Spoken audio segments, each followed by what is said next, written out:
Hello बच्चों, कैसे हो आप लोग। हम ठीक है सर, आप कैसे हैं। मैं भी बहुत अच्छा हूँ। तो आज की क्लास स्टार्ट करें। हाँ सर, बिल्कुल करते हैं। तो कैपिटल गेन के अंदर अब हमारे कुछ ही टॉपिक बचे हैं। तो वो टॉपिक ख़त्म करके हम लोग इसके क्वेश्चन सॉल्व करेंगे। देन हमारा कैपिटल गेन ख़त्म हो जाएगा। ठीक है। तो चलिए, जो हमारे टॉपिक रह रहे हैं उनको स्टार्ट करते हैं, डिस्कस करते हैं। ओके। Okay sir. तो उसमें सबसे पहले जो हमारा टॉपिक आएगा वो है section 50B, slump sale. Slump sale क्या होता है? स्लम्प सेल कुछ आइडिया आपको? नहीं सर, कोई आइडिया नहीं है। जब हम कोई बिजनेस जब हम कोई बिजनेस या पार्ट ऑफ द बिजनेस एक लंप सम अमाउंट के लिए बेच देते हैं, ट्रांसफर कर देते हैं, सेल कर देते हैं, उसको बोलते हैं हम स्लम्प सेल। ठीक है। जहां पे बिजनेस बिजनेस क्या हो सकता है? पूरा का पूरा बिजनेस या फिर पार्ट ऑफ द बिजनेस हम क्या कर रहे हैं? ट्रांसफर कर रहे हैं for lump sum amount. Lump sum amount उसको हम क्या बोलते हैं? Slump sale. ठीक है। तो अब जब हम बिजनेस सेल करेंगे तो बिजनेस में एक एक एसेट करके तो सेल करेंगे नहीं। बिजनेस में जितने भी एसेट है सब एक साथ जाएगा। और बिजनेस में जो भी लेबिलिटीज हैं वो भी ये सब एक साथ ही जाएंगी। ठीक है। बिजनेस में जितने भी एसेट्स हैं सब एक साथ जाएंगे। बिजनेस में जितनी भी लेबिलिटीज होंगी उस बिजनेस की, ठीक है, वो भी सारे एक साथ जाएंगे। फॉर एग्जाम्पल, मान लीजिए मिस्टर ए के पास 2 यूनिट है। ठीक है। ठीक है सर। Unit 1, unit 2। तो यूनिट 1 के कुछ एसेट्स होंगे, डेटर्स होंगे, मशीनरी होंगी, प्लांट्स होंगे, बिल्डिंग होंगी, है ना। हाँ सर। और इस यूनिट की लेबिलिटीज होंगी, है ना। लोन ले रखा होगा या फिर क्रेडिटर्स होंगे, ये सब होंगे। हाँ सर। तो ऐसा नहीं है, सिलेक्टिव करेंगे, पूरा का पूरा एसेट ट्रांसफर होगा और पूरा का पूरा liability business as a whole जाएगा या उस बिजनेस का पार्ट जाएगा आपका। ठीक है। बिजनेस या तो पूरा का पूरा बिजनेस ट्रांसफर हो जाएगा या पार्ट ऑफ द बिजनेस। जैसे कि इसके 2 यूनिट हैं तो एक यूनिट ट्रांसफर कर दिया इसने। तो अब यहाँ पे क्वेश्चन आता है सर कि सर यहाँ पे कॉस्ट ऑफ एक्विजिशन क्या होगी? कॉस्ट ऑफ एक्विजिशन क्या होगी स्लम सेल के केस में? और सेल्स कंसिडरेशन क्या होगा? ठीक है। 2 क्वेश्चन आएंगे। हाँ सर, 2 क्वेश्चन आए हैं।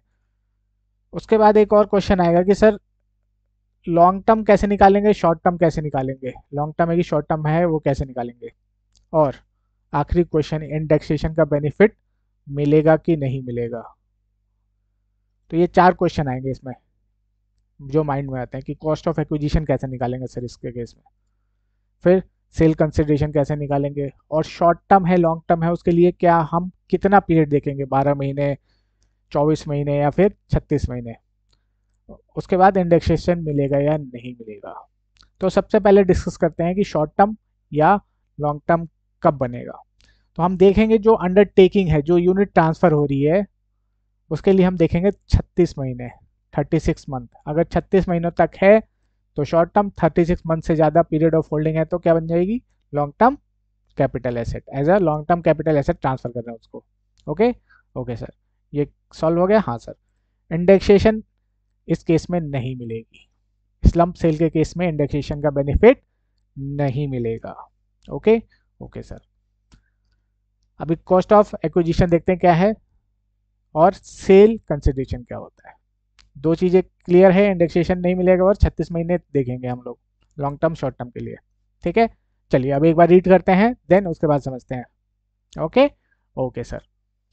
Any profit or gain arising from slump sale effected in a previous year shall be chargeable to income tax as a capital gain arising from a transfer of capital asset and shall be deemed to be the income of previous year in which transfer took place। जिस year में हम slump cell करेंगे, जिस year में इसको transfer करेंगे business को, वो हमारा उसी ईयर में टैक्सेबल हो जाएगा। ठीक है, जिस ईयर में ट्रांसफर किया है हमने अंडरटेकिंग को। Where the undertaking being transferred under slump sale is held for more than 36 month, मतलब 36 महीने देखेंगे, अगर 36 महीने से ज़्यादा है तो हमारा लॉन्ग टर्म, 36 महीने तक है तो शॉर्ट टर्म कैपिटल एसेट बन जाएगा। Okay okay. However no indexation benefit would be available, जैसे कि आपको बताया इस केस में, स्लम सेल के केस में इंडेक्सेशन का बेनिफिट असेसी को नहीं मिलेगा। Okay okay sir. अब कॉस्ट ऑफ एक्विजिशन क्या होगी सर, सबसे बड़ा क्वेश्चन। तो इस केस में हम कॉस्ट ऑफ एक्विजिशन निकालेंगे। मान लीजिए कोई बिजनेस हम सेल आउट कर रहे हैं, ठीक है, तो उसका कॉस्ट ऑफ एक्विजिशन कैसे निकालेंगे, कैसे निकालेंगे जब ट्रांसफर करें उस टाइम पे। तो इसमें बोला गया है, सेक्शन 50B में बोला गया है कि जो नेटवर्थ होगी बिजनेस की, नेटवर्थ होगी, उसी को हम कॉस्ट ऑफ एक्विजिशन और कॉस्ट ऑफ इम्प्रूवमेंट मान लेंगे। तो अब क्वेश्चन आता है सर नेटवर्थ कैसे निकालेंगे। नेटवर्थ होता है आपका जितनी भी एसेट्स हैं, टोटल एसेट, जितनी भी एसेट्स हैं टोटल एसेट, उसमें से हम माइनस कर देंगे value of liabilities as per books of account. Books में जितनी लेबिलिटीज आ रही हैं उनको माइनस कर देंगे, ठीक है।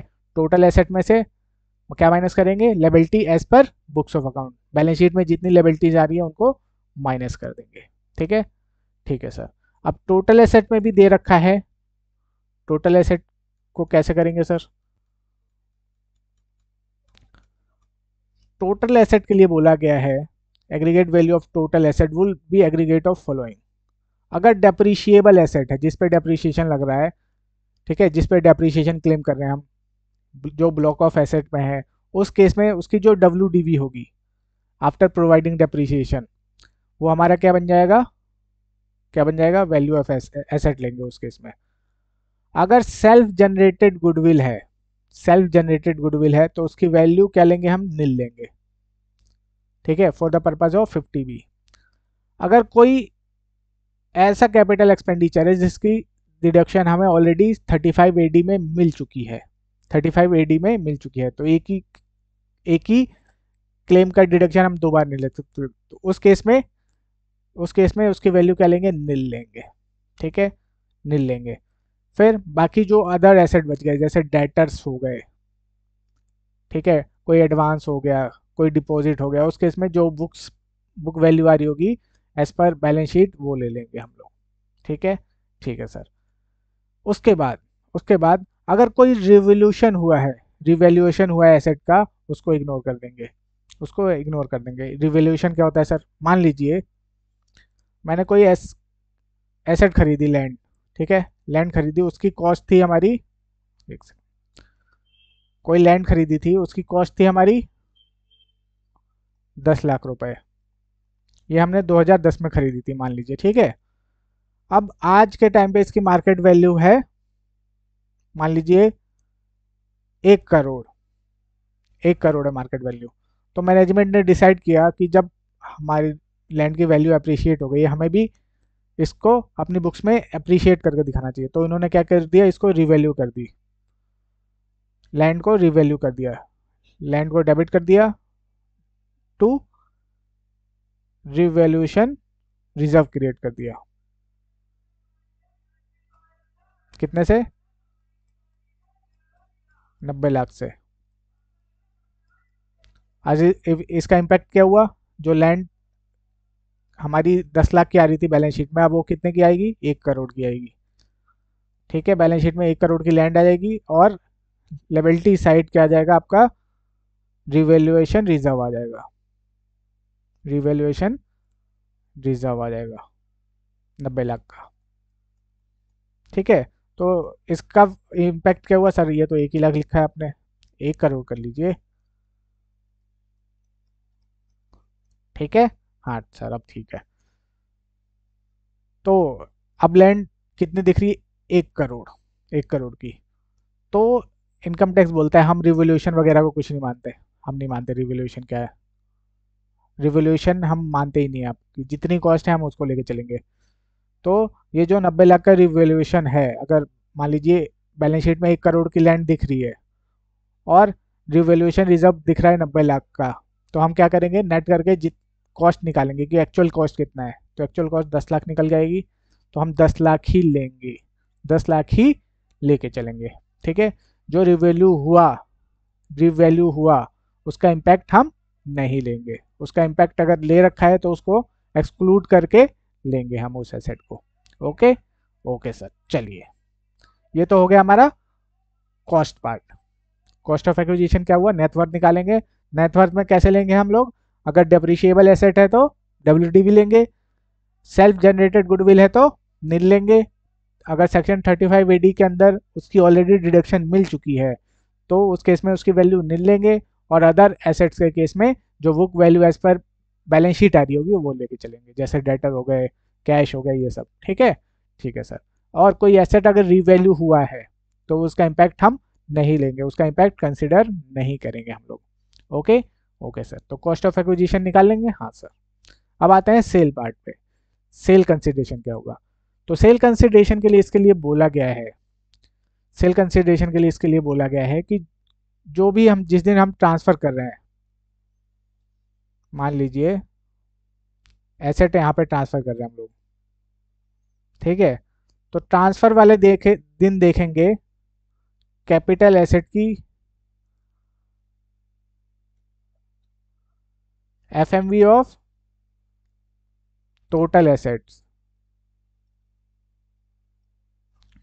जो हम ट्रांसफर कर रहे हैं टोटल एसेट नहीं, मतलब एफएमवी ऑफ अंडरटेकिंग, जो हम अंडरटेकिंग ट्रांसफर कर रहे हैं ट्रांसफर वाले दिन, उस दिन उसकी क्या एफएमवी है, और जितना सेल कंसिडरेशन हमें मिल रहा है, दोनों में से जो भी हायर होगा वो हमारा बन जाएगा सेल कंसिडरेशन। मान लीजिए कोई अंडरटेकिंग में बेच रहा हूँ, ठीक है, ट्रांसफर कर रहा हूँ, और उसके बदले मुझे 50 लाख रुपए मिल रहे हैं, जबकि जो मैं ट्रांसफर कर रहा हूँ अंडरटेकिंग उसकी एफएमवी 60 लाख रुपए है।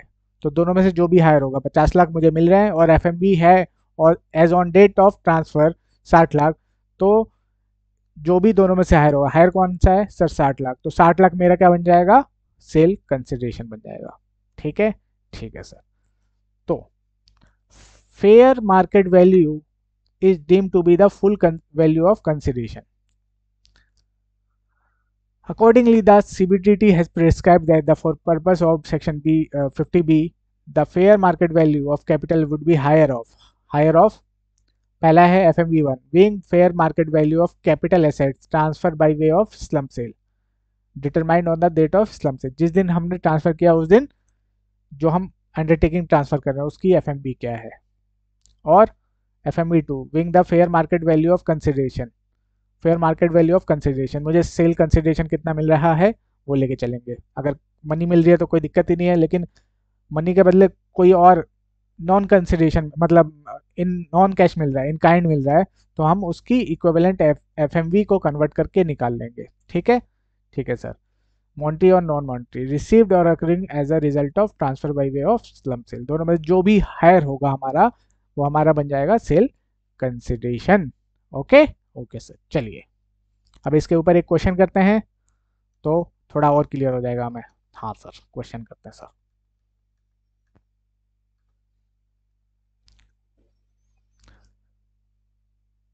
Example 18, mister A is a proprietor of Akash enterprises having 2 unit. Mister A proprietor हैं आकाश इंटरप्राइजेस के जिसकी 2 यूनिट्स हैं, यूनिट 1 यूनिट 2।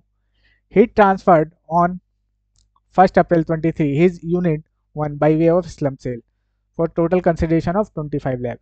उन्होंने क्या किया, यूनिट 1, उनके पास 2 यूनिट थे इंटरप्राइज के अंदर, उन्होंने यूनिट 1 को ट्रांसफर कर दिया 1 अप्रैल 2023 को for the total consideration of 25 lakh rupees. Okay okay sir. The fair market value of capital asset of a unit 1 on 1 April 23 is 30 lakh. जो हम 1 तारीख को कैपिटल एसेट ट्रांसफर कर रहे हैं, जो अंडरटेकिंग ट्रांसफर कर रहे हैं, उसकी एफएमवी है 30 लाख रुपीज। कितनी है, 30 लाख रुपीज। ठीक है, सेल कंसिडरेशन कितना मिल रहा है, 25 लाख रुपए, जबकि मैं जो ट्रांसफर कर रहा हूँ उसकी मार्केट वैल्यू क्या है, 30 लाख रुपए। तो क्या लेंगे सर, जो दोनों में से जो भी हायर होगा, 25 लाख और 30 लाख में से whichever is higher, higher कौन सा है सर, 30 लाख। तो 30 लाख को हम क्या लेंगे, सेल कंसिडरेशन लेंगे। Okay okay sir. Unit 1 was started in the year 2005-06। Unit 1 कब स्टार्ट हुई थी सर, 5-6 में, तो लॉन्ग टर्म होगा शॉर्ट टर्म, 3 साल से ज़्यादा है या 3 साल से कम है? सर ज़्यादा है सर, तो लॉन्ग टर्म कैपिटल एसेट बन जाएगा हमारा। हाँ, इंडेक्सेशन का बेनिफिट मिलेगा? नहीं मिलेगा सर, स्लम सेल के केस में इंडेक्सेशन का बेनिफिट नहीं मिलेगा। The expenses incurred for this transfer were rupees 28,000, 28,000 रुपये लगे ट्रांसफ़र करने में। जो भी ट्रांसफ़र किया उससे रिलेटेड जो एक्सपेंस हुए 28,000 के हुए आपके। Okay okay sir. His balance sheet as on 31 March 23 is as under, 31 मार्च 2023 की बैलेंस शीट दे रखी है हमें। ठीक है, देख लेते हैं एक बार क्या दे रखा है।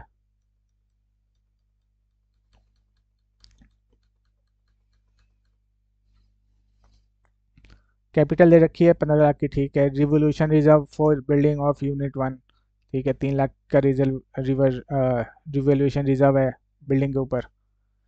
बैंक लोन है 70%, इसमें से यूनिट 1 का है। ट्रेड क्रेडिटर्स 25% यूनिट 1 के हैं, ठीक है। एसेट के केस में अलग अलग करके दे रखा है, बिल्डिंग 12 लाख की है, मशीनरी है, डेटर है, अदर एसेट है, ठीक है। ठीक है सर, अदर इंफॉर्मेशन भी दे रखा है क्या? Revolution reserve is created by revising upward the value of building of unit 1। जो ये रिवोल्यूशन रिजर्व बनाया 3 लाख का, ठीक है, इसको बिल्डिंग को अपवर्ड रिवीजन करके बनाया गया है। पहले बिल्डिंग कितने की होगी? 9 लाख की, उसको 3 लाख से बढ़ा दिया है। 3 लाख ये आपका लेवल्टी में चला गया और बिल्डिंग हमारी 12 लाख की हो गई। ओके, ठीक है। तो क्या करेंगे, इसका क्या ट्रीटमेंट करेंगे सर? 3 लाख माइनस कर देंगे बिल्डिंग में से, कोई डाउट नहीं सर। दूसरा, no individual value of any asset is considered in the transfer deed, ठीक है, कोई दिक्कत नहीं है। Other asset of unit 1 include patent acquired on 1st July 2021 for 50,000 on which no depreciation has been charged। जो other asset है इसमें patent करके मिला हुआ है। पेटेंट, पेटेंट क्या होता है आपका सर? इंटेंजिबल एसेट होता है, ठीक है। तो इंटेंजिबल एसेट खरीद रखा है 50,000 के, लेकिन लेकिन उसके ऊपर डेप्रिसिएशन चार्ज नहीं किया इन्होंने। जब से खरीदा है तब से डेप्रिसिएशन ही चार्ज नहीं किया। तो डेप्रिशिएबल एसेट के केस में क्या करते हैं? डब्ल्यू लेंगे, उसके लिए क्या करेंगे? डेप्रिसिएशन माइनस करेंगे अब तक का जितना बनता है, ठीक है। तो डेप्रिसिएशन माइनस करेंगे, उसके बाद जो डब्ल्यू होगा वो लेंगे। ओके ओके, तो चलिए कैलकुलेट करते हैं। हाँ सर, कैलकुलेट करते हैं। एग्जाम्पल कौन सा था ये?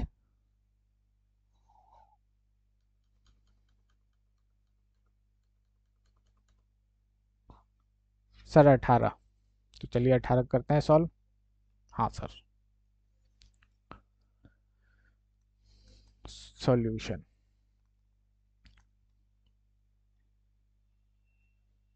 पीरियड ऑफ होल्डिंग बताइए क्या है सर? 2005-6 से लेके 31/3/2023। तो क्या हो गया हमारा? लॉन्ग टर्म कैपिटल एसेट हो गया।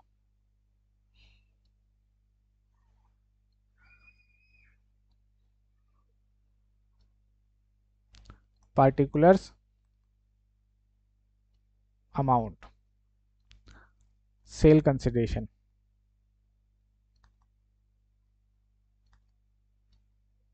क्या लेंगे? 25 लाख और 30 lakh, whichever is higher. कौन सा लेंगे sir? 30 lakh. F M V of capital asset जो ट्रांसफर हुए वो 30 लाख के थे, और जितना इसको सेल कंसिडरेशन मिला वो 25 लाख का था। दोनों में जो भी हायर है, कौन सा लेंगे? 30 लाख, ठीक है। 30 लाख लेंगे, ठीक है। सेल्स कंसिडरेशन और F M V whichever is higher, ठीक है। Okay sir. फिर इसमें से कुछ माइनस भी करना है। कुछ एक्सपेंस हुआ है? हाँ सर, एक्सपेंस भी हुआ है 28,000 के, तो एक्सपेंस माइनस करते हैं। लेस एक्सपेंस ऑन ट्रांसफर,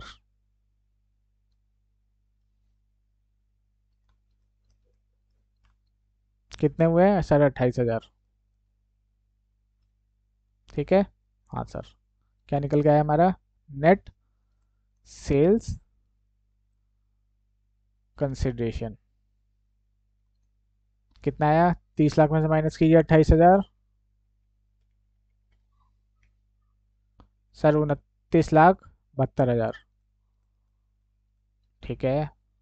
अब इसमें से माइनस कर देंगे हम कॉस्ट ऑफ एक्विजिशन। ठीक है। इसके लिए डाल दीजिए वर्किंग नोट 1। इसके लिए क्या डाल दीजिए? Working note 1।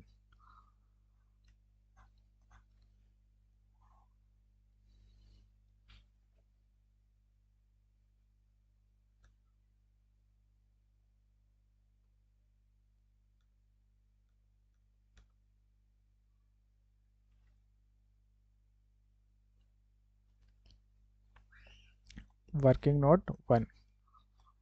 टोटल एसेट कितने हैं इसके पास? बिल्डिंग हो गई। बिल्डिंग 12 में से 3 लाख माइनस कर देंगे, 9 लाख की बिल्डिंग बचे। क्यों बाई 3 लाख क्यों माइनस किया? क्योंकि हमें रिवैल्यूएशन का इम्पैक्ट नहीं लेना है। पहले बिल्डिंग 9 लाख की थी, उसको रिवैल्यू किया 3 लाख से 12 लाख की कर दी, और 3 लाख का रिजर्व क्रिएट कर दिया है। तो हमें रिवैल्यूएशन का इम्पैक्ट खत्म करना है, तो 3 लाख माइनस कर देंगे, तो बिल्डिंग हमारी एक्चुअल कॉस्ट कितनी? 3 लाख बची होगी। ठीक है। ठीक है सर। उसके बाद क्या है बिल्डिंग के बाद? Machinery debtor. तो मशीनरी डेटर उसी प्राइस पे ले लेंगे जो दिख रहा है हमें। मशीनरी के बारे में कुछ बताया नहीं गया होगा, और डेटर के बारे में कुछ बताया नहीं है, तो जो एज पर बुक्स दिख रही है हम वही लेके चलेंगे। 3 लाख और 1 लाख।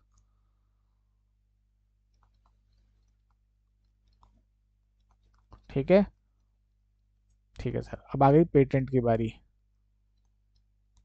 पेटेंट में डाल दीजिए वर्किंग नोट नंबर 2, और यहाँ पे आ जाएगा अदर एसेट्स। ठीक है, अदर एसेट्स। तो अदर एसेट कैसे निकालेंगे? अदर एसेट में 50 हज़ार के पेटेंट है, अभी डिप्रिसिएशन की बात नहीं कर रहे, तो 50 हज़ार पेटेंट वाला अलग कर देंगे। बाकी कितने बचे अदर एसेट? 1 लाख के। तो 1 लाख डाल देते हैं उधर।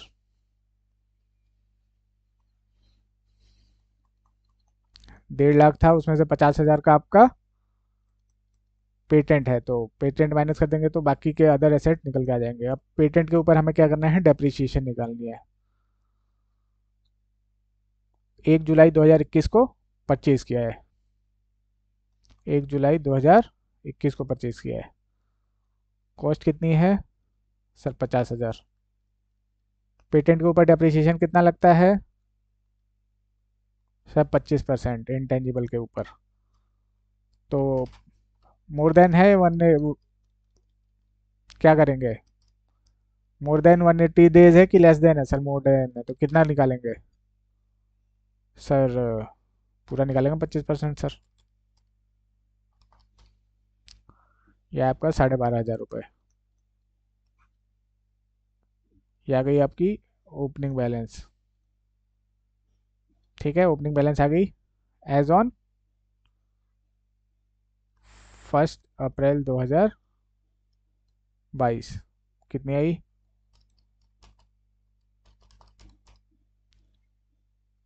37,500। उसमें से माइनस कर दीजिए फिर डेप्रिसिएशन।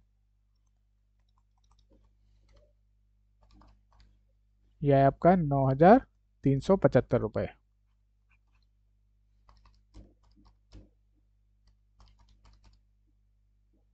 अब फिर से माइनस कर दीजिए 37,500 में से 9,375।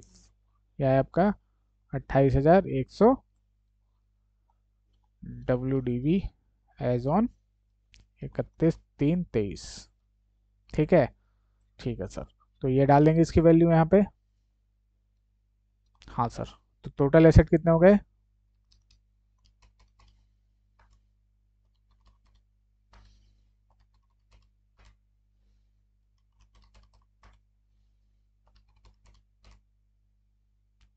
सर 14, 28, 125।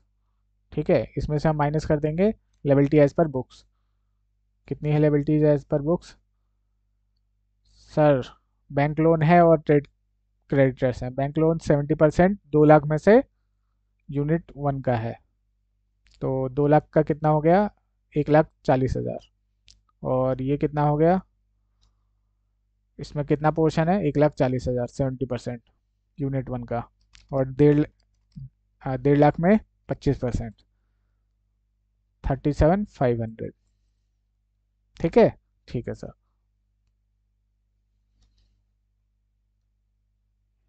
माइनस करेंगे बैंक लोन 70% ऑफ 2 लाख, कितना आ गया आपका 140। और क्रेडिटर्स 25% ऑफ 1.5 लाख, कितना है आपका 37,500।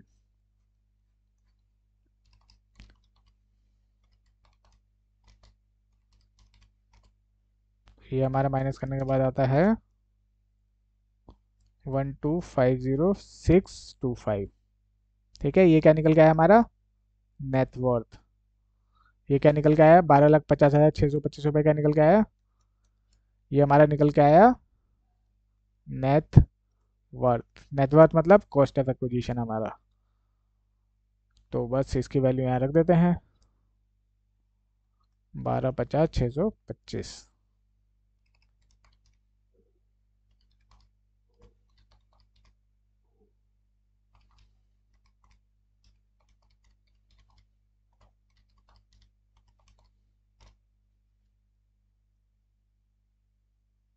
ये है हमारा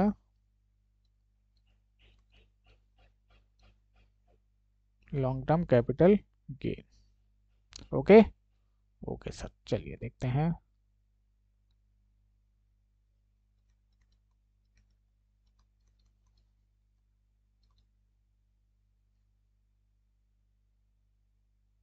long term capital gain. Okay, okay sir. चलिए जी, अब आगे चलते हैं। अगला सेक्शन है हमारा सेक्शन 50C, जो कि हम ऑलरेडी सिमिलर प्रोविजन पीजीबीपी के अंदर डिस्कस कर चुके हैं। सिमिलर प्रोविजन सर, हाँ। सेक्शन 43CA, अगर हम कोई capital asset being a land और बिल्डिंग ट्रांसफर कर रहे हैं और उसके बदले मुझे जो सेल प्राइस मिल रहा है अगर वो कम है उसके स्टैम्प ड्यूटी वैल्यू से, तो जो उसकी स्टैम्प ड्यूटी वैल्यू होगी उसको हम सेल कंसिडरेशन मान लेंगे। ओके, सिमिलर प्रोविजन हमारा पीजीबीपी के अंदर भी था, सेक्शन 43CA। पहले सेक्शन हमारा 50C आया था, पहले पीजीबीपी में ये प्रोविजन नहीं थे, बाद में सिमिलर प्रोविजन पीजीबीपी में भी डाला गया। तो क्या है, कैपिटल एसेट बीइंग लैंड और बिल्डिंग और बोथ,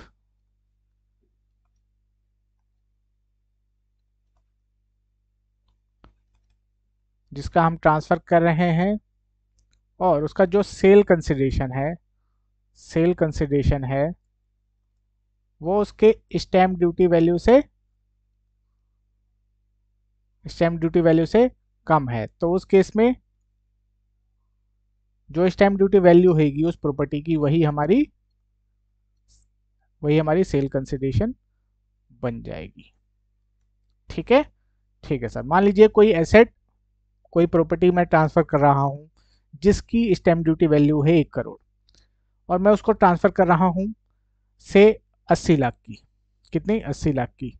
तो देखिए यहाँ पे क्या है, आपकी स्टैम्प ड्यूटी वैल्यू ज़्यादा है और जो पैसा मिल रहा है मुझे उसके बदले वो कम है। तो इस केस में क्या हो जाएगा, स्टैम्प ड्यूटी वैल्यू मेरी सेल प्राइस मान लीजिए। हाउएवर, जो हमारा सेल कंसिडरेशन, जितना मुझे पैसा मिल रहा है, जितना मेरा कंसिडरेशन है, अगर उसका 110%, उसका 110% ज़्यादा है या up to stamp duty value है, स्टैम्प ड्यूटी वैल्यू है, तो उस केस में जो हमारा कंसिडरेशन होगा वही हमारा सेल कंसिडरेशन रहेगा, वही हमारा सेल कंसिडरेशन होगा। मतलब सर, कहने का मतलब, जो हम मुझे सेल कंसिडरेशन मिल रहा है उसका मैं 110% करूंगा। ठीक है, 110% करूंगा। अगर मेरा स्टैम्प ड्यूटी वैल्यू वहाँ तक है तो कोई दिक्कत नहीं है, अगर उससे भी ज़्यादा है, उससे भी ज़्यादा है तो फिर स्टैम्प ड्यूटी वैल्यू लेंगे। फॉर एग्जांपल मान लीजिए मुझे सेल कंसिडरेशन 100 रुपये का मिला, ठीक है, इसका 110% निकालते हैं, कितना होता है 110 रुपये, और स्टैम्प ड्यूटी वैल्यू आ रही है आपकी 120 रुपये, तो इस केस में 120 रुपये लेके चलेंगे। लेकिन अगर स्टैम्प ड्यूटी वैल्यू, जो स्टैम्प ड्यूटी वैल्यू है 108 आती, ठीक है, तो 110 से ज़्यादा नहीं है, 110 से ज़्यादा नहीं है, हाँ सर 110 से ज़्यादा नहीं है, उस केस में जो मेरा 100 रुपया मिला है वही मेरा सेल कंसिडरेशन बन जाता। Okay, okay sir. उसके बाद इसमें बताया गया है कि जहाँ पे एग्रीमेंट की डेट और रजिस्ट्री की डेट अलग अलग है, जहाँ पे एग्रीमेंट टू सेल की डेट अलग है और रजिस्ट्री की डेट अलग है, उस केस में डेट ऑफ एग्रीमेंट ले सकते हैं अगर अगर पार्ट ऑफ द पेमेंट, पूरा का पूरा या फिर part of the payment up to the date of agreement हमें रिसीव हुआ है। कुछ पेमेंट हमें एग्रीमेंट की डेट तक अगर कुछ पेमेंट रिसीव हो गया है by prescribe mode of payment से हमें कुछ payment up to the date of agreement अगर कुछ रिसीव हो गया है, उस केस में मैं डेट ऑफ एग्रीमेंट लेके चलूंगा स्टैम्प ड्यूटी वैल्यू की, ठीक है, अदरवाइज डेट ऑफ रजिस्ट्री लेके चलेंगे। ठीक है, ठीक है सर। उसके बाद कई बार ऐसे केसेस भी होते हैं, कई बार ऐसे केसेस भी होते हैं जहाँ पे असेसी क्लेम करता है कि जो स्टैम्प ड्यूटी वैल्यू है वो ज़्यादा है वहाँ की मार्केट वैल्यू से। मान लीजिए किसी ने सोसाइटी में रूमर फैला दिया कि इस सोसाइटी में भूत रहता है, तो कोई वहाँ पे प्रॉपर्टी लेने को तैयार नहीं है, तो क्या होगा, उससे मार्केट वैल्यू कम होगी लेकिन स्टैम्प ड्यूटी वैल्यू ज़्यादा है। तो एसएससी क्लेम कर रहा है कि एक्चुअल में जो मार्केट वैल्यू है वो कम है और स्टैम्प ड्यूटी वैल्यू ज़्यादा है। तो इस केस में जहाँ पे एसएससी क्लेम कर रहा है, ठीक है, असेसिंग ऑफिसर के पास राइट है। असेसिंग ऑफिसर कौन होता है सर? Income tax officer. उसके पास राइट है कि वो उसको वैल्यूएशन ऑफिसर के पास भेज दे। वैल्यूएशन ऑफिसर भी इनकम टैक्स डिपार्टमेंट में होते हैं। तो वैल्यूएशन ऑफिसर क्या करेगा, देखेगा कि क्या ये सच बोल रहा है। अगर उसको लगता है कि हाँ एक्चुअल में मार्केट वैल्यू कम है स्टैम्प ड्यूटी वैल्यू से, तो बोलेगा कि हाँ ये सही बोल रहा है, मार्केट वैल्यू कम है। तो जो मार्केट वैल्यू बताई उसने वही हमारा वो बन जाएगा, सेल कंसिडरेशन बन जाएगा। अदरवाइज अगर बोलता है कि नहीं मार्केट वैल्यू ज़्यादा है स्टैम्प ड्यूटी वैल्यू से, तो उस केस में हमारी स्टैम्प ड्यूटी वैल्यू ही सेल कंसिडरेशन बनेगी। Okay, okay sir. चलिए अब एक बार पढ़ लेते हैं। हाँ sir. Where the consideration for the transfer of capital asset being a land और बिल्डिंग, यहाँ पे जो लैंड एंड बिल्डिंग ट्रांसफर हो रही है as a capital asset transfer हो रही है। जो हमने पीजीबीपी में पढ़ा था वहाँ पे as a stock in trade transfer हो रही थी। कैसे ट्रांसफर हो रही थी? As a stock in trade. ठीक है, यहाँ पे कैसे ट्रांसफर हो रही है? As a capital asset. जिनका खुद का बिजनेस है as a stock in trade use कर रहे हैं, जैसे बिल्डर वगैरह हो गए, उनके लिए कौन सा सेक्शन लगेगा? 43 CA। और जो assessee as a capital asset hold करके रख रहा है उनको, उनके लिए 50C लगेगा आपका। Okay, okay sir. Both is less than the stamp duty value, the value so adapted assessed और accessible shall be deemed to the value of consideration for the purpose of computing income under the head capital gain. Okay, okay sir. However, if the stamp duty value does not exceed 110% of consideration, consideration का 110% से ज़्यादा नहीं है, ठीक है, तो उस case में जो कंसिडरेशन मिल रहा है मुझे वही वही मेरी सेल कंसिडरेशन मान ली जाएगी। Then such consideration shall be deemed to be the full value of consideration for the purpose of computing profit or gain from a transfer of such capital asset.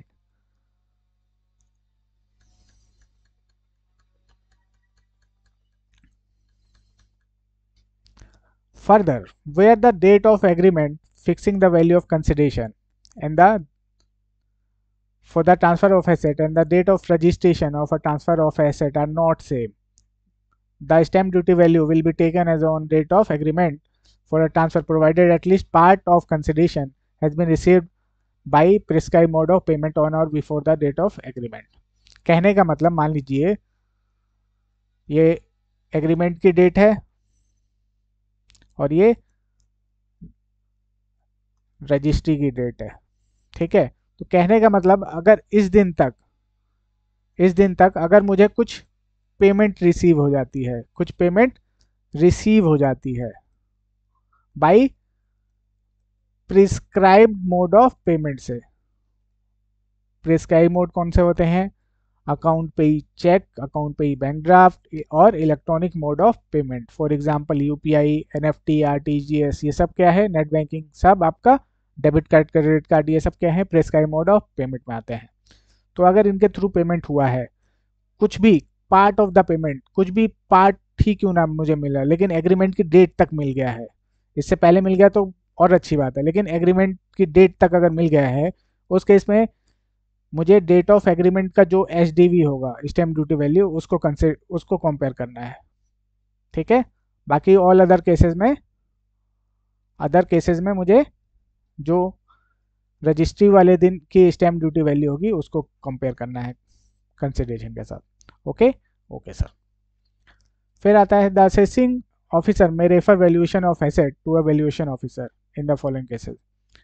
फिर असेसिंग ऑफिसर जो income tax officer है, वो case को valuation officer के पास भेज सकता है अगर वेयर द असेसी क्लेम, जहां पे असेसी क्लेम करता है before any assessing officer, income tax officer के सामने, कि जो वैल्यू है, जो स्टैम्प ड्यूटी वैल्यू है, वो ज़्यादा है फेयर मार्केट वैल्यू से। जो उस प्रॉपर्टी की मार्केट वैल्यू है, फेयर मार्केट वैल्यू उससे ज़्यादा है, और जो वैल्यू है वो कहीं भी डिस्प्यूटेड नहीं है, किसी कोर्ट में किसी अथॉरिटी के पास डिस्प्यूटेड नहीं है, तो रेफर कर सकता है।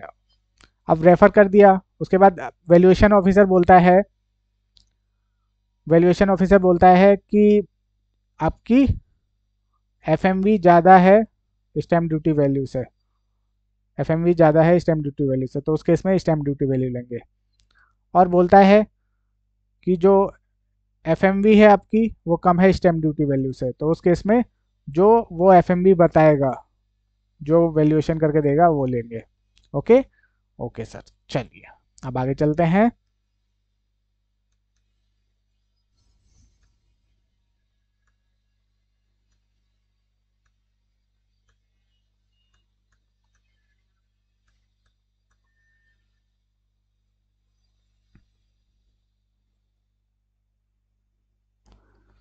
चलिए, फिर आता है हमारा एक और सेक्शन आता है छोटा सा। पहले इसको समझते हैं क्या चीज। देखिए, जब हमारा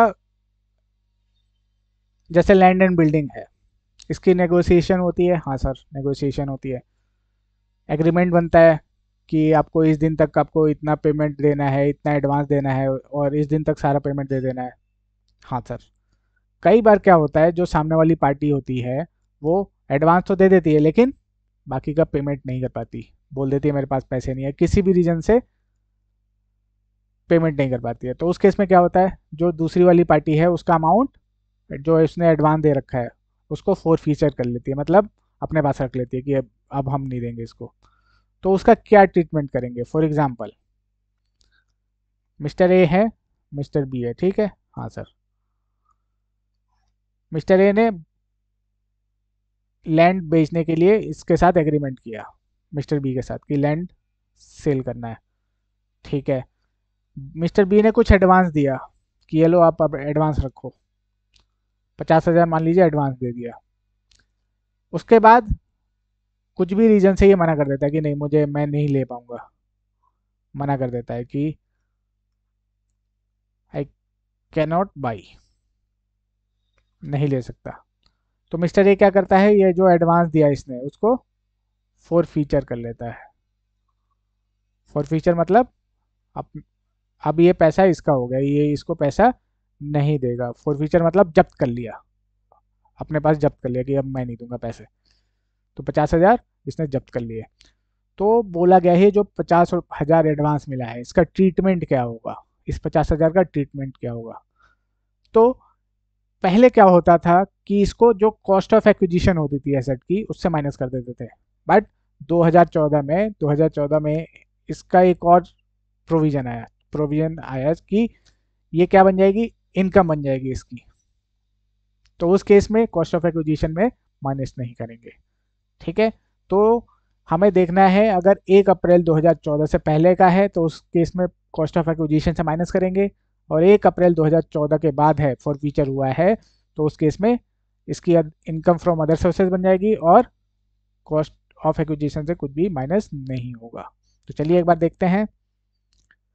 tax treatment of advance money for future for the failure of negotiation for the cost of capital asset. If advance was received and forfeited before 1 अप्रैल 2014, ठीक है, उस केस में क्या है, advance forfeited to be deducted while determining cost of acquisition for computing capital gain. अगर जो हमारा advance है वो आपका 1 अप्रैल 2014 से पहले है और forfeited कब हुआ है, 1 अप्रैल 2014 से पहले हो गया है, तो उस केस में हम उसको कॉस्ट ऑफ एक्विजिशन से माइनस कर देंगे। ठीक है, ठीक है सर। दूसरा, अगर फॉरफीचर हुआ है आपका 1 अप्रैल 2014 के बाद, 1 अप्रैल 2014 के बाद, उस केस में जितना भी एडवांस अमाउंट होगा, जितना भी उसने फॉरफीचर किया है, वो इनकम फ्रॉम अदर सोर्सेज की इनकम बन जाएगी और कॉस्ट से कुछ भी माइनस नहीं करेंगे हम लोग। Okay, okay sir. तो कहने का मतलब, एडवांस फॉर फीचर के केस में क्या करेंगे,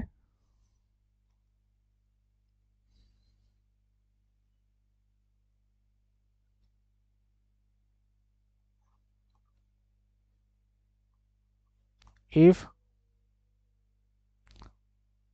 फॉर फीचर बिफोर 1 अप्रैल 2014, मतलब 31 मार्च 2014 तक अगर कर लिया है तो उस केस में टू बी डिडक्टेड फ्रॉम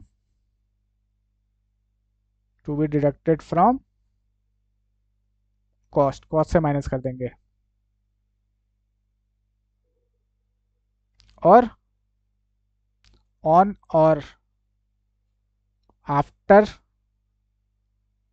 1 अप्रैल 2014 उस केस में क्या करेंगे, वो इनकम फ्रॉम अदर सोर्सेज की इनकम बन जाएगी आपकी, और कॉस्ट से कुछ भी माइनस नहीं होगा, कॉस्ट से कुछ भी माइनस नहीं करेंगे। ओके, ठीक है सर।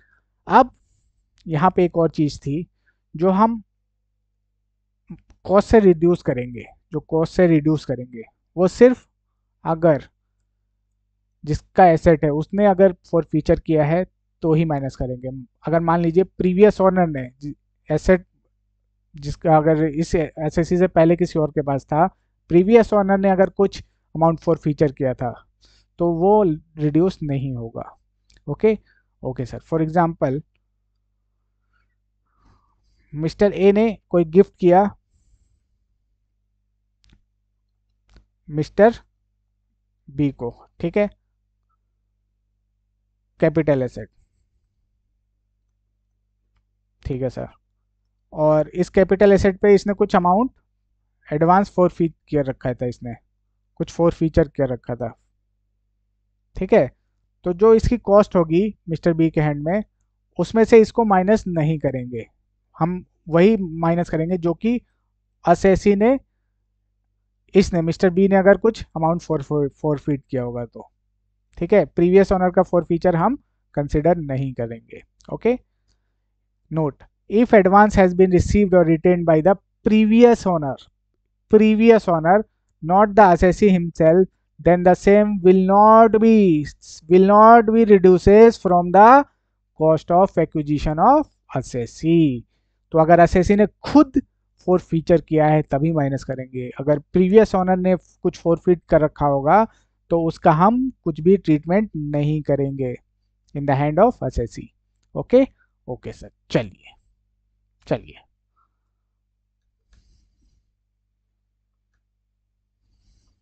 चलिए जी, अब आगे चलते हैं।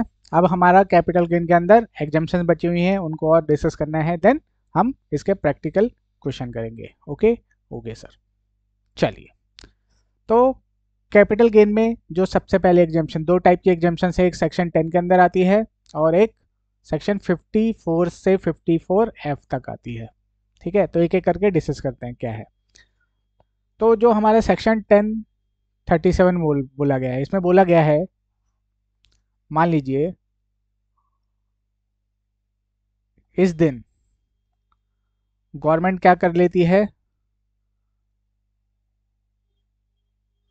कंपलसरी एक्विजिशन कर लेती है, कंपलसरी एक्विजिशन कर लेती है किसका, अर्बन एग्रीकल्चरल लैंड का। ठीक है, इस तारीख को, इस तारीख को कोई सी भी डेट ले लीजिए, 1 अप्रैल 2023 ले लीजिए मान लीजिए। ठीक है, इस दिन कंपलसरी एक्विजिशन कर लेती है गवर्नमेंट किसका, अर्बन एग्रीकल्चर लैंड का। ठीक है, ठीक है, तो बोला गया है कि असेसी, असेसी कौन, एलिजिबल असेसी कौन है इस केस में, इंडिविजुअल और एचयूएफ। एग्जाम्पशन किनको मिलेगी, सिर्फ इंडिविजुअल और एचयूएफ को। ठीक है, जो कि जो कि जिस दिन ट्रांसफर हुआ उससे पिछले 2 साल, एटलीस्ट 2 साल वो क्या कर रहे हैं, इसको एग्रीकल्चर के लिए यूज कर रहे हैं, उस लैंड का यूज एग्रीकल्चर पर्पस के लिए यूज कर रहे हैं। तो उस केस में जो भी कंपनसेशन होगा, जो भी कंपनसेशन होगा वो आपका सारा का सारा एग्जेम्प्ट हो जाएगा, सारा का सारा एग्जेम्प्ट हो जाएगा। ठीक है, ठीक है सर। किनको मिलेगा, सिर्फ इंडिविजुअल एचएफ को मिलेगा। और जो एग्रीकल्चर लैंड है, जो लैंड कैसी होनी चाहिए, अर्बन एग्रीकल्चर लैंड। रूरल क्यों नहीं है सर, क्योंकि रूरल तो सर कैपिटल एसेट की डेफिनेशन में ही नहीं आती, तो बात ही खत्म है। अर्बन बचा, अर्बन के लिए भी बोल दिया, अगर एग्रीकल्चर लैंड है और उसको 2 साल के लिए, कम से कम 2 साल के लिए यूज कर रहे हैं, preceding the date of transfer, जिस दिन जैसे 1 अप्रैल से पहले, पहले तक 2 साल तक अगर वो एग्रीकल्चर पर्पस के लिए वो लैंड यूज हुई है, तो उस केस में जो भी कंपनसेशन मिलेगा ऑन और आफ्टर 1 अप्रैल 2004, 1 अप्रैल 2004 के बाद जो भी कंपनसेशन मिलेगा वो सारा का सारा एग्जेम्प्ट होगा। Okay, okay sir. फिर आता है हमारा सेक्शन 1043, जो कि हमारे रिवर्स मोर्टगेज के स्कीम के अंदर हमने डिस्कस किया था, एक बार फिर से डिस्कस कर लेते हैं। इसमें बोला गया है कि रिवर्स मोर्टगेज स्कीम के अंदर अगर कोई भी अमाउंट मिलता है एज अ लोन, लमसम या फिर पीरियोडिक पेमेंट के तौर पे, तो उसको वो वो सारा का सारा एग्जाम्प्ट हो जाता है सेक्शन 43 में। वो सर वैसे भी लोन होता है, वो इनकम नहीं होती, तो वैसे तो आना नहीं चाहिए, बट ये एक तरह से क्लियरिफिकेशन मान लीजिए कि अलग से दे रखा है कि हाँ। ठीक है, ठीक है, तो रिवर्स मॉर्टगेज स्कीम के अंदर कोई भी अमाउंट मिल रहा है लमसम या फिर पीरियोडिक, वो हमारा टैक्सेबल नहीं होगा अंडर इनकम टैक्स। ठीक है, ठीक है सर, चलिए अब आगे चलते हैं।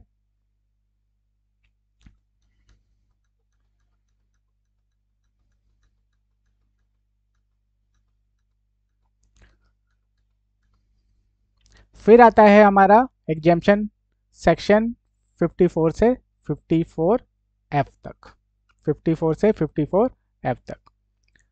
Capital gain on a sale of residential house, section 54। Eligible assessee कौन है, इंडिविजुअल एचओएफ को मिलेगा। ठीक है, रेसिडेंशियल हाउस है तो रेसिडेंशियल हाउस में कंपनी तो रहेगी नहीं, है ना, तो इंडिविजुअल और एचओएफ को मिलेगा। कंडीशन क्या है, there should be a transfer of residential house, house property होनी चाहिए ट्रांसफर, जो प्रॉपर्टी ट्रांसफर हो रही है वो रेसिडेंशियल हाउस होना चाहिए। ठीक है, बिल्डिंग या फिर land appurtenant there to, it must be long term capital asset, short term नहीं होना चाहिए, short term, short term capital asset नहीं होना चाहिए। क्या होना चाहिए, लॉन्ग टर्म कैपिटल एसेट होना चाहिए। और जो इसकी इनकम है chargeable to income from house property होनी चाहिए, चाहे रेंटल इनकम पे हो या फिर सेल्फ ऑक्यूपाइड, मतलब नहीं है हमें। ठीक है, लेकिन उसकी income chargeable to income under house property होनी चाहिए। Okay, okay sir. Where the amount of capital gain exceed 2 crore, जहां पे कैपिटल गेन का अमाउंट 2 करोड़ से ज्यादा हो गया है, मैंने रेसिडेंशियल हाउस बेचा, उस पर 2 करोड़ से ज्यादा कैपिटल गेन है, तो उस केस में क्या बोला है, where the amount of capital gain exceed 2 crore, one residential house in India should be, एक रेसिडेंशियल हाउस इंडिया में, कहाँ पे, इंडिया में, इंडिया से बाहर नहीं बोल रहा है, इंडिया में, should be purchased within 1 year before, 1 year before और 2 year after the date of transfer, और constructed within a period of 3 year after the date of transfer. कहने का मतलब रेसिडेंशियल प्रॉपर्टी ट्रांसफर कर दी और मेरा capital gain 2 crore से ज़्यादा है, उस केस में मुझे एक रेसिडेंशियल हाउस प्रॉपर्टी अगर मैं परचेज कर रहा हूँ तो 1 साल पहले या फिर 2 साल आफ्टर, परचेज के केस में, परचेज के केस में, परचेज के केस में जिस दिन मैं ट्रांसफ़र कर रहा हूँ, ट्रांसफ़र से 1 साल पहले या ट्रांसफ़र के 2 साल बाद मुझे एक residential house property, residential house purchase करना है। ठीक है, परचेज के केस में, या फिर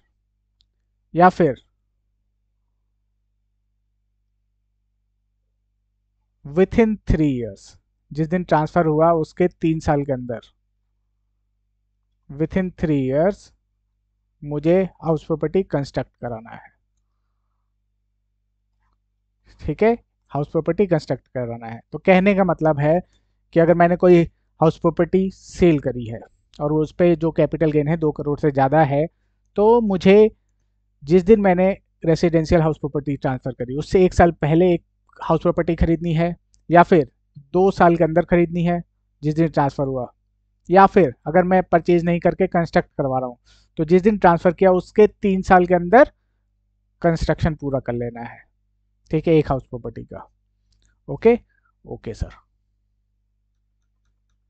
ये था जहां पे आपका 2 करोड़ से ज़्यादा हो रहा है कैपिटल गेन, और सर 2 करोड़ तक है तो उस केस में क्या करना है, अगर 2 करोड़ तक है तो उस केस में एक की जगह आपको 2 हाउस प्रॉपर्टी परचेज और कंस्ट्रक्ट करवानी है। ठीक है, 2 हाउस प्रॉपर्टी परचेज और कंस्ट्रक्ट करानी है। तो 2 करोड़ से अगर ज़्यादा है तो एक हाउस प्रॉपर्टी, 2,000 से कम है, 2 करोड़ से कम है तो 2 हाउस प्रॉपर्टी या तो 1 साल पहले परचेज करनी है, या 1 साल ट्रांसफ़र के डेट से 2 साल के बाद परचेज करनी है। ठीक है, ये ट्रांसफ़र का डेट है 1 साल पहले, ट्रांसफ़र के 1 साल पहले तक और ट्रांसफ़र के 2 साल बाद तक कोई भी 2 हाउस प्रॉपर्टी परचेज करनी है। या फिर अगर कंस्ट्रक्ट करवा रहा हूँ तो जिस दिन ट्रांसफ़र हुआ उसके 3 साल के अंदर, उस दिन से 3 साल के अंदर मुझे 2 हाउस प्रॉपर्टी कंस्ट्रक्ट करवानी है। ठीक है, ठीक है sir. Where during the any assessment year the assessee has exercised the option to purchase or construct 2 residential houses in India, he shall not be subsequently entitled to exercise the option for the same or any other assessment year। एक बार उसने 2 house property खरीद ली, फिर वो उस option का use दोबारा नहीं कर सकता, उस ऑप्शन का यूज दोबारा नहीं कर सकता। ठीक है, ठीक है सर।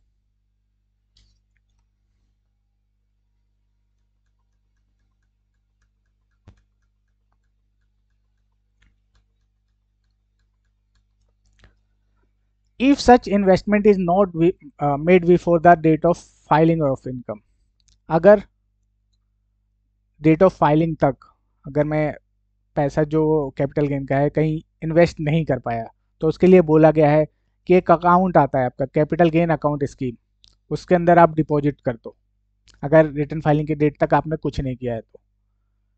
ठीक है, लेकिन capital gain in excess of 10 crore, 10 crore से ज़्यादा को हम कंसिडर नहीं करेंगे, 10,000 तक डिपॉजिट को हम कंसिडर करके चलेंगे, उससे ऊपर है तो हम कंसिडर नहीं करेंगे। ठीक है, capital gain in excess of 10 crore would not be taken into account for the purpose of deposit in a CGS। ठीक है, 10 करोड़ तक इस अकाउंट में लेते हैं, उससे ऊपर नहीं लेंगे।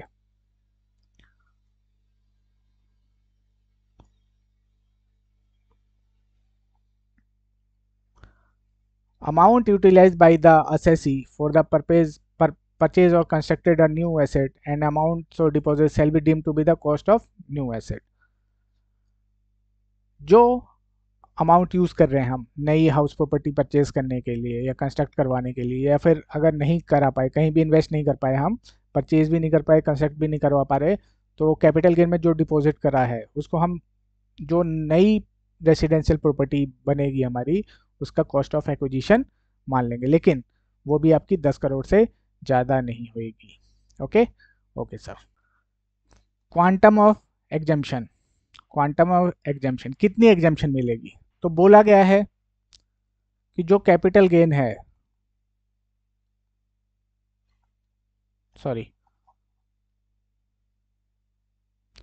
जो कॉस्ट है हमारा न्यू रेसिडेंशियल हाउस प्रॉपर्टी का, अगर वो ज़्यादा है कैपिटल गेन से,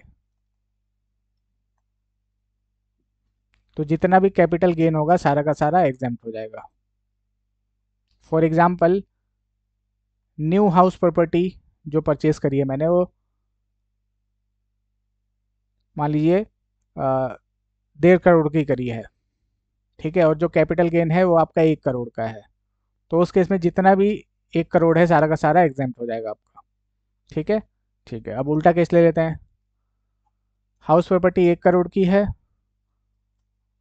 और कैपिटल गेन 1.5 करोड़ का है, तो जो भी डिफरेंस बचेगा कितना, 50 लाख, ये आपका टैक्सेबल हो जाएगा और एग्जाम कितना होगा, 1 करोड़। ठीक है, कहने का मतलब दोनों में जो भी लोअर होगा आपका, वो आपका एग्जाम्प्ट हो जाएगा। If cost of new residential house और हाउसेज एज द केस में B is equal to or greater than long term capital gain, entire long term capital gain is exempt. However, if cost of new residential house or houses as the case may be is less than long term capital gain to the extent of new residential house is exempt, यहाँ तक कहने का मतलब दोनों में जो भी lower होगा वो आपका एग्जेम्प्ट हो जाएगा, कहने के बाद सिंपल सी ये मतलब है। Okay okay sir.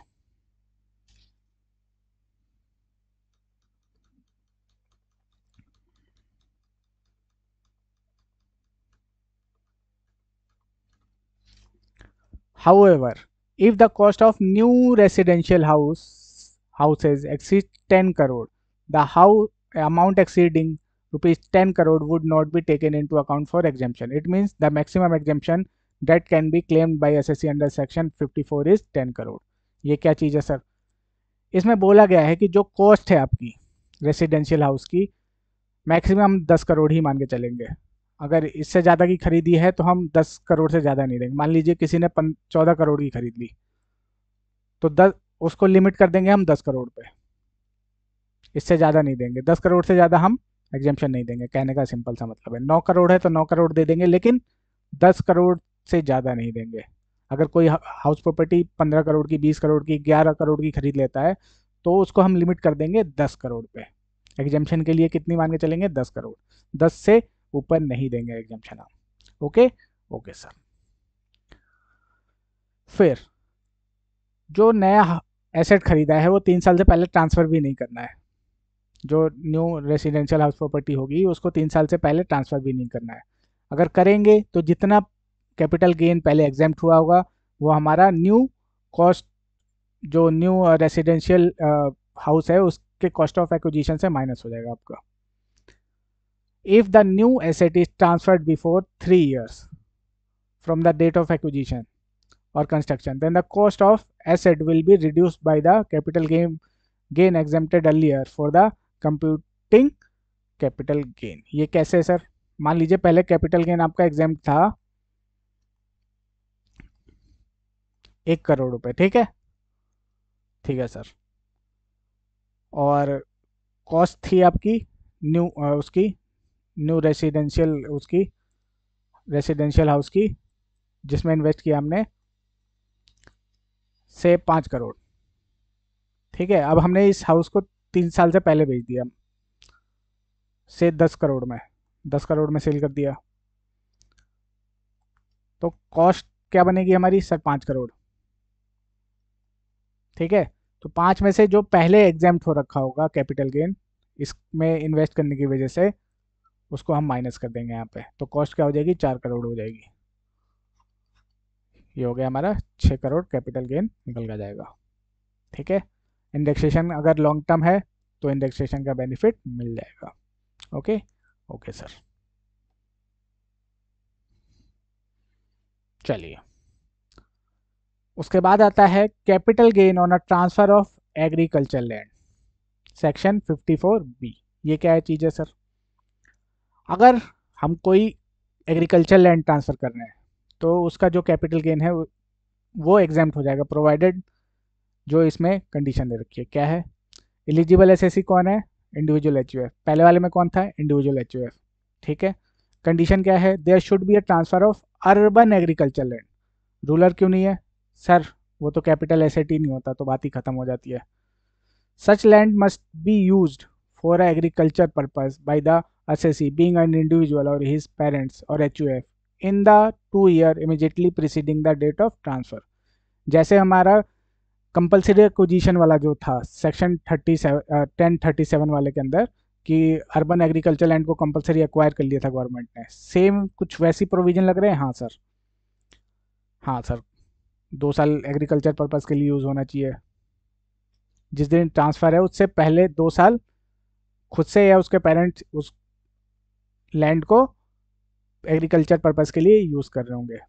ठीक है, ठीक है। उसके बाद बोला है ट्रांसफ़र तो कर दिया, बहुत अच्छी बात है, लेकिन उसके बदले आपको दूसरी ज़मीन खरीदनी पड़ेगी, दूसरी एग्रीकल्चर लैंड खरीदनी पड़ेगी। वो चाहे अर्बन हो या रूरल हो, हमें मतलब नहीं है, लेकिन एग्रीकल्चर लैंड होनी चाहिए। कितना टाइम के अंदर खरीदना है? 2 साल के अंदर। जिस दिन ट्रांसफ़र हुआ उसके 2 साल के अंदर आपको एग्रीकल्चर लैंड खरीदनी है। अब वो अर्बन भी हो सकती है, रूरल भी हो सकती है। और अगर आप रिटर्न फाइलिंग की डेट तक नहीं खरीद पाते तो आप उसको कैपिटल गेन अकाउंट स्कीम के अंदर डिपॉजिट करा दीजिए। ठीक है, तो हम मान लेंगे कि आपने यूज़ किया है। ठीक है, ओके सर। कितना एग्जेम्पशन मिलेगा? तो इसमें भी वही है आपका, cost of new agriculture land और capital gain whichever is lower will be exam. Cost अगर ज़्यादा है या अप टू कैपिटल गेन है, पूरा का पूरा कैपिटल गेन एग्जाम हो जाएगा। कॉस्ट अगर कम है कैपिटल गेन से तो जितना कॉस्ट है वहां तक एग्जाम्प्ट हो जाएगा, उससे ऊपर आपका टैक्सेबल हो जाएगा। Okay okay sir.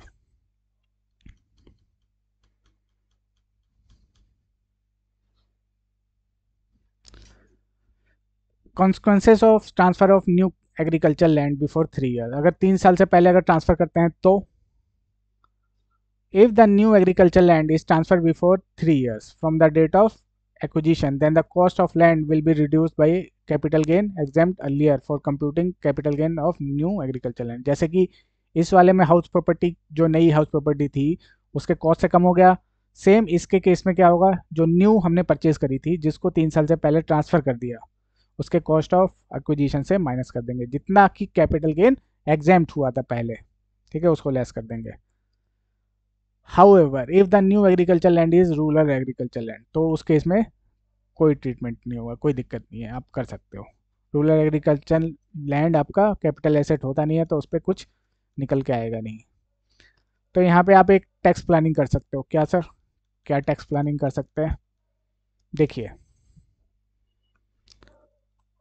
Urban land है आपके पास, अर्बन एग्रीकल्चर लैंड। हाँ सर, उसको आपने सोल्ड कर दिया। हाँ सर, जो भी कैपिटल गेन निकला, ठीक है, उससे आपने क्या किया? रूरल एग्रीकल्चर लैंड खरीदा। ठीक है, खरीद लिया। हाँ सर, अब इसको सोल्ड कर दो। अब इसको सोल्ड कर दो। अब क्या बोला है यहाँ पे? एग्रीकल्चर लैंड ही तो बोला है।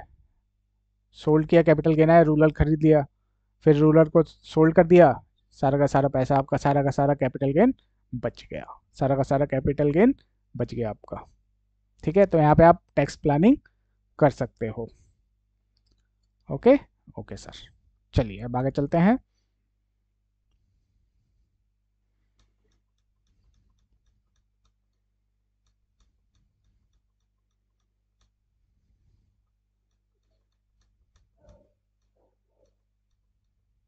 नेक्स्ट है हमारा capital gain on a transfer by way of compulsory acquisition of land and building of industrial undertaking. अगर गवर्नमेंट अगर गवर्नमेंट किसी इंडस्ट्रियल अंडरटेकिंग की लैंड और बिल्डिंग कंपल्सरी एक्वायर कर लेती है, ठीक है, तो उस केस में भी जो उनको कंपनसेशन मिलेगा वो एग्जेम्प्ट हो जाएगा, प्रोवाइडेड जो कंडीशन दे रखी है वो फुलफिल करनी पड़ेगी। ठीक है, तो चलिए देखते हैं इस केस में क्या कंडीशन है और कौन सा एसएससी को इनका बेनिफिट मिलेगा। एलिजिबल एसएससी, एनी एसएससी, कोई सा भी एसएससी हो, सबको सबके लिए ये condition to be fulfilled, there must be a compulsory acquisition of land और बिल्डिंग।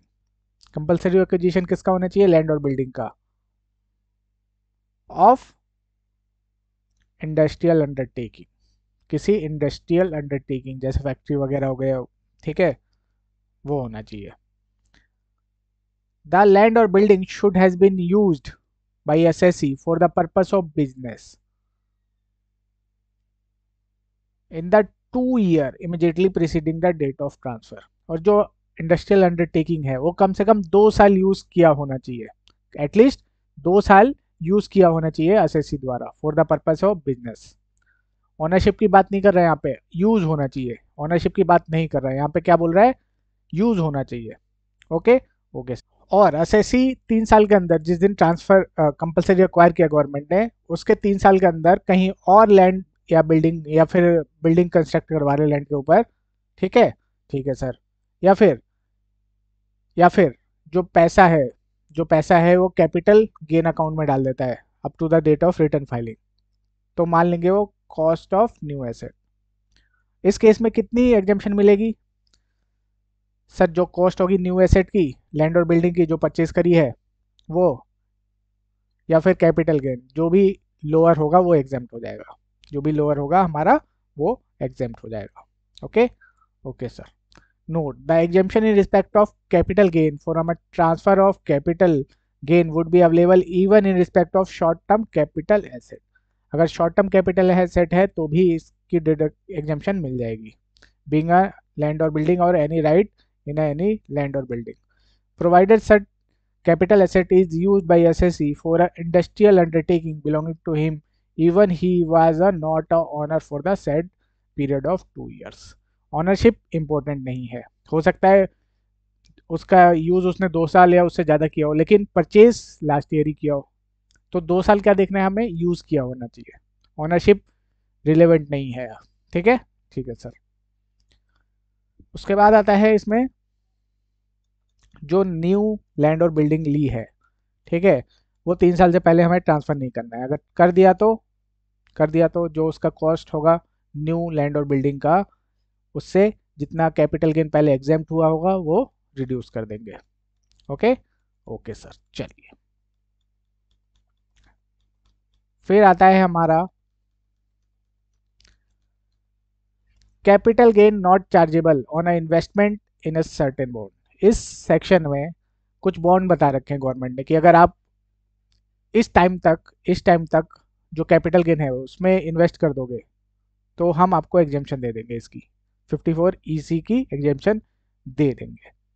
ठीक है सर। तो चलिए देखते हैं कौन कौन से बॉन्ड है और क्या क्या कंडीशन है इस सेक्शन के।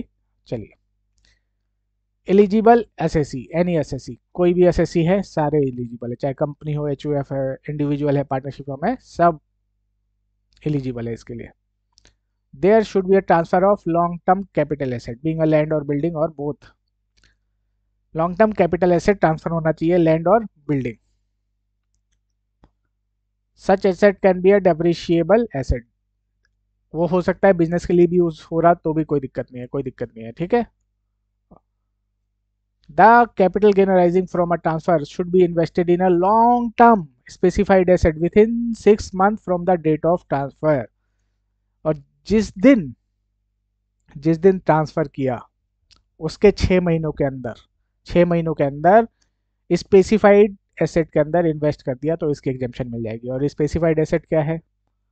Long term specified asset means specified bond redeemable after 5 years issued by on or after 1st April 2018 by a National Highway Authority of India NHAI और रूरल इलेक्ट्रिफिकेशन कॉरपोरेशन लिमिटेड और power finance corporation और Indian railway finance corporation, अगर इनके bond है, कौन से bond है, जो कि 5 साल बाद रिडीम होने हैं, ठीक है, इशू डेट से 5 साल के बाद रिडीम होने हैं, तो अगर इसमें अगर एसएससी इन्वेस्ट करता है तो उसको जो कैपिटल गेन है उसकी एग्जेम्पशन मिल जाएगी। कौन सा कैपिटल एसेट, लैंड और बिल्डिंग, वो भी लॉन्ग टर्म होना चाहिए। Okay okay sir. The assessee should not transfer or convert or avail loan or advance on the security of such bond for a period of 5 years from the date of acquisition of such bond. Bond खरीद लिया, ठीक है, जिस दिन bond खरीदा उस दिन से 5 साल तक, 5 years तक उसको कहीं कन्वर्ट नहीं करना है, रिडीम नहीं करना है, ठीक है, ट्रांसफर नहीं करना है, और उसके अगेंस्ट कोई लोन या एडवांस भी नहीं लेना है। ठीक है, ठीक है सर। तो कितना इस केस में कितना मिलेगा, जितना अमाउंट इन्वेस्ट करेगा और कैपिटल गेन जितना है, दोनों में जो भी लोअर होगा वो आपका एग्जेम्प्ट हो जाएगा। ठीक है, कैपिटल गेन और amount invested which ever is lower will be exempt from tax. Okay sir. फिर इसमें बताया गया है कि जो मैक्सिमम इन्वेस्टमेंट है, ऐसा तो नहीं है कि आप 5 करोड़ 10 करोड़ कुछ भी कर दो, ठीक है, तो बोला गया है कि मैक्सिमम इन्वेस्टमेंट है जो during previous year in which original asset is transferred and in a subsequent financial year can't exceed 50 lakh. कहने का मतलब जिस ईयर में हमारा एसेट ट्रांसफर हुआ, मान लीजिए 23-24 में हमारा कोई एसेट ट्रांसफर हुआ, ठीक है, तो ये साल प्लस उसका अगला साल, अगला साल कौन सा आएगा, प्रीवियस ईयर 23-24 में अगर कोई एसेट ट्रांसफर हुआ है तो 24-25, तो इन दोनों सालों को मिला के मैक्सिमम अमाउंट कितना इन्वेस्ट कर सकता है, 50 लाख। 50 लाख से ज़्यादा इन्वेस्टमेंट करेगा तो सिर्फ 50 लाख ही मिलेगा उसको, ठीक है, 50 लाख की लिमिट लगा दी, इससे ज़्यादा आप इन्वेस्ट नहीं कर सकते। अगर इससे ज़्यादा करोगे तो 50 लाख की ही इन्वेस्टमेंट हम मान के चलेंगे और इससे ज़्यादा हम एग्जेम्पशन आपको नहीं देंगे। Okay okay sir. तो कितनी मैक्सिमम इन्वेस्टमेंट कर सकता है सर, 50 लाख, जिस ईयर में एसेट ट्रांसफर हुआ है उस ईयर में और उसके अगले ईयर में। ठीक है, ठीक है सर। लोग क्या करते थे पहले, ये नहीं था पता है पहले लोग क्या करते थे, मान लीजिए कोई एसेट जनवरी में ट्रांसफर किया, जनवरी में ट्रांसफर किया तो 50 लाख यहाँ इन्वेस्ट कर देते थे, 50 लाख यहाँ इन्वेस्ट कर देते थे, तो वो 1 करोड़ हो जाता था। तो गवर्नमेंट ने देखा इसको रोकने के लिए इन्होंने ये प्रोविजन लेके आए कि जो ये 50 लाख है इस ईयर में, जिस ईयर में एसेट ट्रांसफर हुआ है प्लस उसके अगले साल, दोनों का मिला के मैक्सिमम 50 लाख मान के चलेंगे हम, उससे ज़्यादा एग्जेम्पशन नहीं देंगे। फिर आता है वॉयलेशन ऑफ कंडीशन। अगर कोई भी वॉयलेशन होता है, वॉयलेशन होता है तो क्या करेंगे,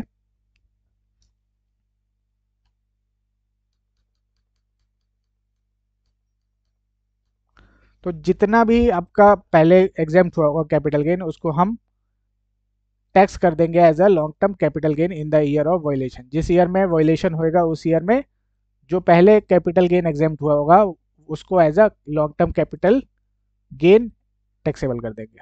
ओके ओके सर, चलिए।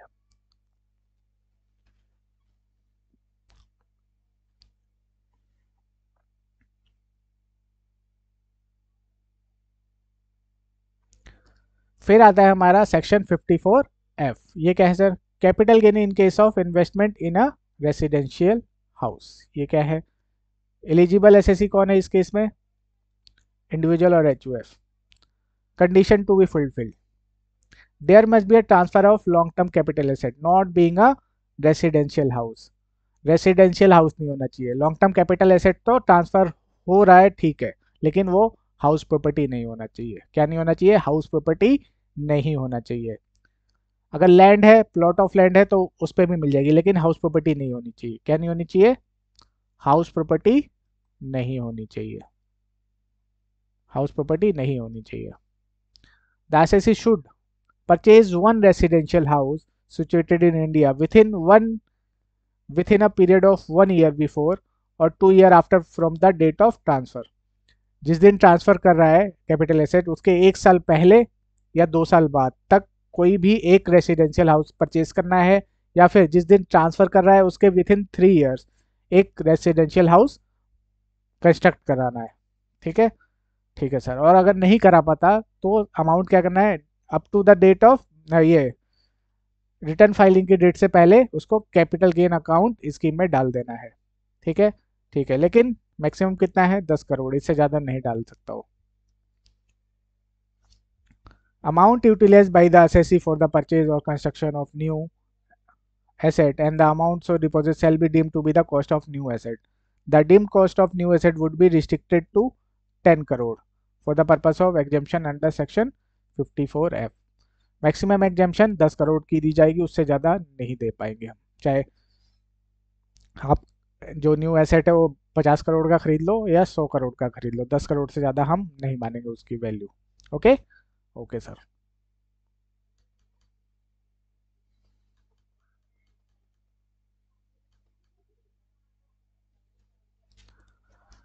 The assessee should not own more than one residential house as on date of transfer. जिस दिन वो ट्रांसफर कर रहा है कैपिटल एसेट, उस दिन उसके पास एक रेसिडेंशियल हाउस से ज्यादा नहीं होना चाहिए। क्या नहीं होना चाहिए, जिस दिन वो ट्रांसफर कर रहा है कैपिटल एसेट उस दिन उसके पास सिर्फ एक घर होना चाहिए, उससे ज्यादा नहीं होना चाहिए। Okay, okay sir.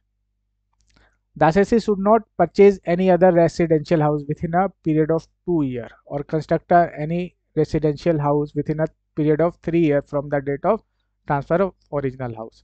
कहने का मतलब सिर्फ एक घर खरीद सकता है, दूसरा घर उसको नहीं खरीदना है 2 साल के अंदर अगर खरीद रहा है तो, और कंस्ट्रक्ट करवा रहा है तो 3 साल के अंदर। Okay, okay sir.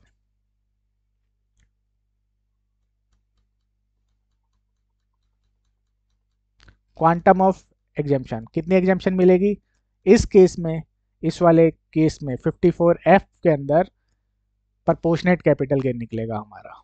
अभी तक क्या था, कैपिटल गेन और कॉस्ट चल रहा था हमारा विच एवर इज लो, लेकिन यहाँ पे प्रपोर्शनेट चलेगा, यहाँ पे प्रपोर्शनेट चलेगा। मतलब sir, if cost of new residential house is equal to और greater than net sale consideration of original asset, entire capital gain is exempt. जो यहाँ पे आप कंपेयर करेंगे सेल कंसिडरेशन को, जो पुराना एसेट है उसका सेल कंसिडरेशन और cost of new asset, new asset, इन दोनों को कंपेयर करेंगे। अगर नया कॉस्ट ज़्यादा है सेल कंसिडरेशन से, जितना सेल हुआ था, अभी तक कैपिटल गेन चल रहा था लेकिन अभी सेल कंसिडरेशन से कंपेयर करेंगे, तो उस केस में सारा का सारा जो भी कैपिटल गेन होगा वो सारा एग्जेम्प्ट हो जाएगा। लेकिन अगर सेल कंसिडरेशन ज़्यादा है तो उस केस में जितना कैपिटल गेन होगा उसका हम प्रपोर्शनेट कर देंगे। कैपिटल गेन जितना भी होगा उसका जो कॉस्ट होगा न्यू एसेट का उसको और डिवाइड बाई सेल कंसिडरेशन कर देंगे। ठीक है, प्रपोर्शनेट कर देंगे।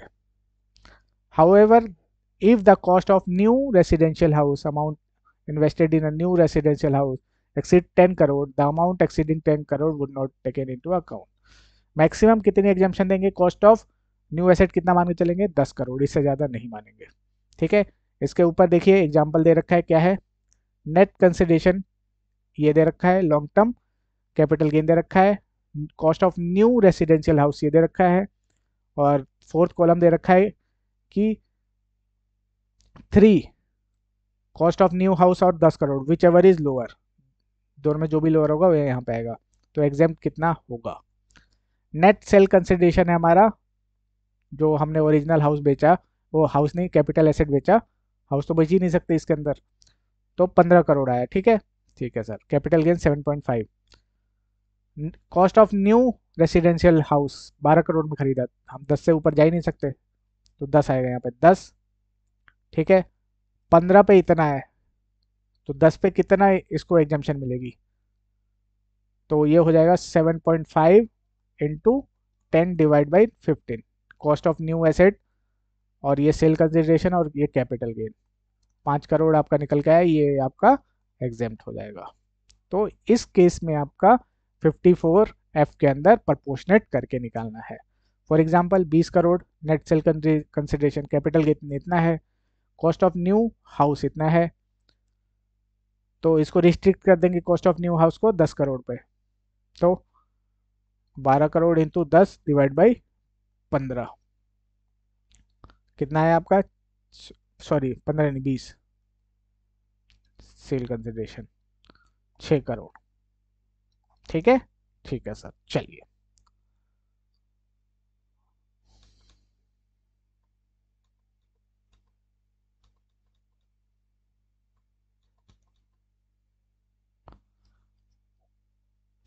Consequences where SSE purchase any other residential house within a period of 2 year or construct or any other residential house within a period of 3 year from the date of transfer of original asset।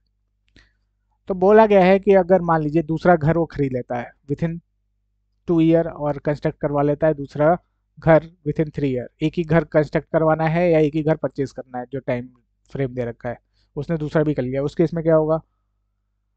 The capital gain exempt earlier under section 54 shall be deemed to be taxable as a long term capital gain in the previous year in which such residential house is purchased or constructed।